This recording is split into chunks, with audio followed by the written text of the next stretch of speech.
Okay, this is P.6 Day 1. It is on rational expressions. Rational simply means that there's a root involved, like a square root or a third root and so on. Here's the assignment.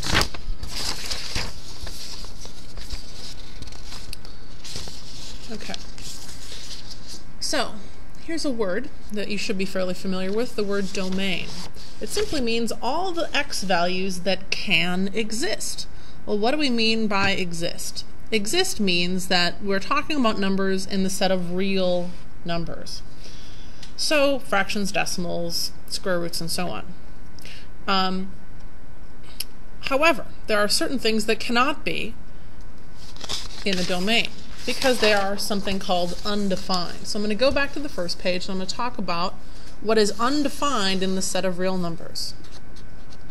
Numbers that just kind of essentially don't exist. Okay?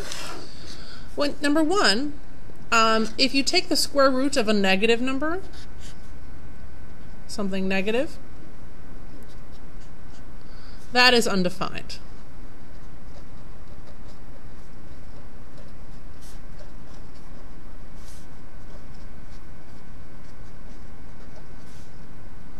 No matter what that value is, if it's negative, you can't take the square root of it. Secondly, if you take a number and you try to divide it by 0,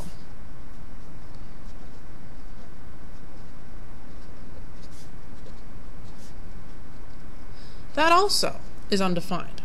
So in terms of numbers that cannot exist in the realm of real numbers, these are the two things. Okay? So in this packet, I'm going to talk about the second rule of non-existence, or what is undefined. Not being able to divide by 0.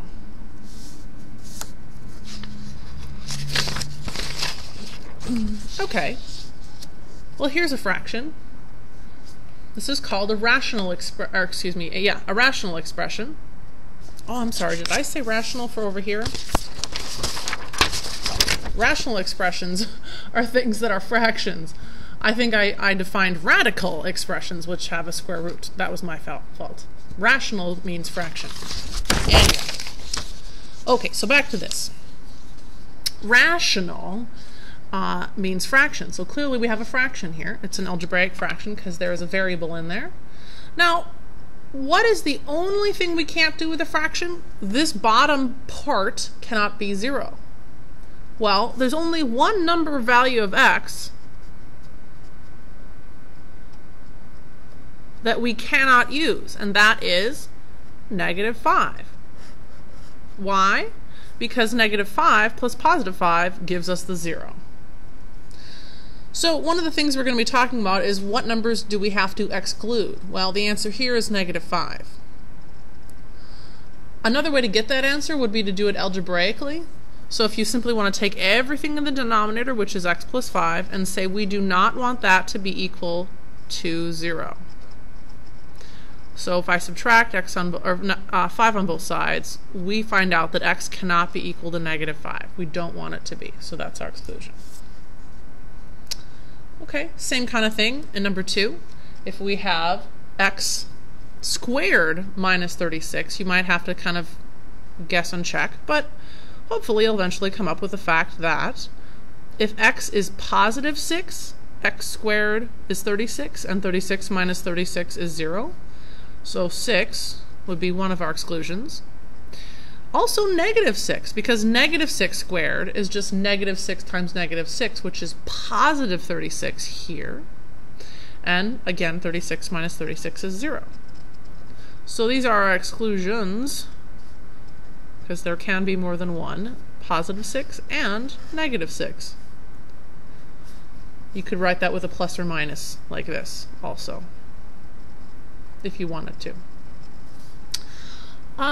If you don't know how to guess and check and kind of think about it just in your head, you can take the entire denominator and say that whole thing I do not want to be equal to 0. So if I add 36 on both sides, and then take the square root of both sides, remember we use our plus or minus symbols when we do that? on the right side there. So that means we do not want our x to be equal to either positive or negative 6. which is the same result we had over here.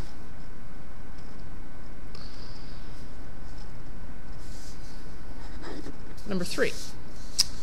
Simplify first and then state all the domain exclusions. Well, to simplify, we simply break things down into their factors. This is already factored. It's just one factor. This can be pulled apart. Remember, when we're factoring, we pull things out first if we can, and then we separate things apart. I'm looking at both of these terms, and I'm noticing that they both have an x squared component. So I'm going to factor out the x squared, which leaves me with x plus 3. Well, look at that. Now, we can actually cancel the x plus 3 here and the x plus 3 there, and we get x squared. That's our simplified answer. Now here's the tricky part. Do we have any domain exclusions? Meaning, is there any number that x cannot be? Well, it turns out that there is, because we have to determine that before we simplify. I know it's strange, but it's true. So when we figure out what has to be excluded, we don't look at this expression, we look at this one. And by looking at the original expression, we can see that there was indeed an x value down here in the denominator originally, and that x value cannot be what? -3. Right? Because the -3 plus the +3 would give you a 0 denominator.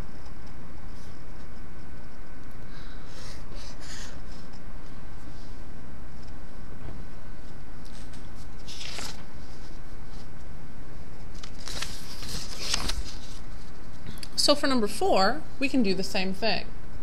We can factor apart the numerator. This is a perfect square binomial, which can be factored into x plus 1 times x minus 1. Do you see that? That's x squared here, and 1 is also a square. So the first term and the second term are both something squared, and then there's a subtraction in between. Those are the characteristics of a perfect square binomial, which can be factored like that. We've practiced this before. And the denominator can be factored very simply into x plus 1 times x plus 1. And again, we have an x plus 1 factor on the top and the bottom, which can cancel. So our simplified answer is x minus 1 over x plus 1.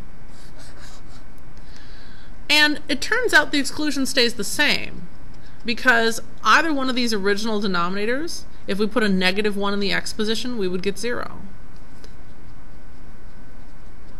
So it turns out on this one that it doesn't matter if we had canceled or not, simply because the remaining factor in the denominator is the same as the one that we canceled. -1 gives you 0 here or there.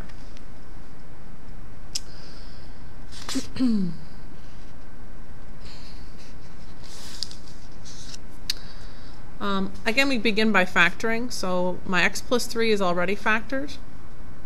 The denominator here is x squared minus 4. That's a perfect square binomial. So I get x plus 2 times x minus 2.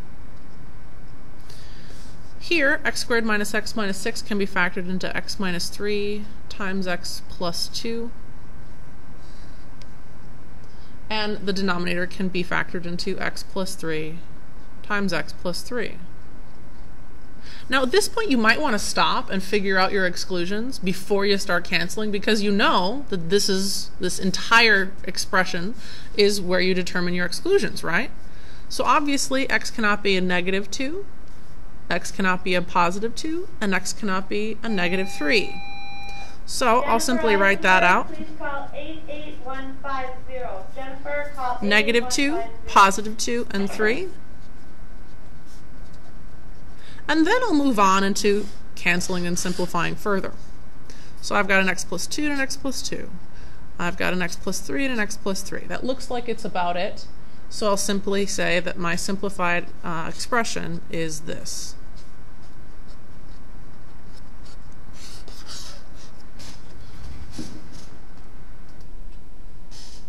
This was -3 here, by the way.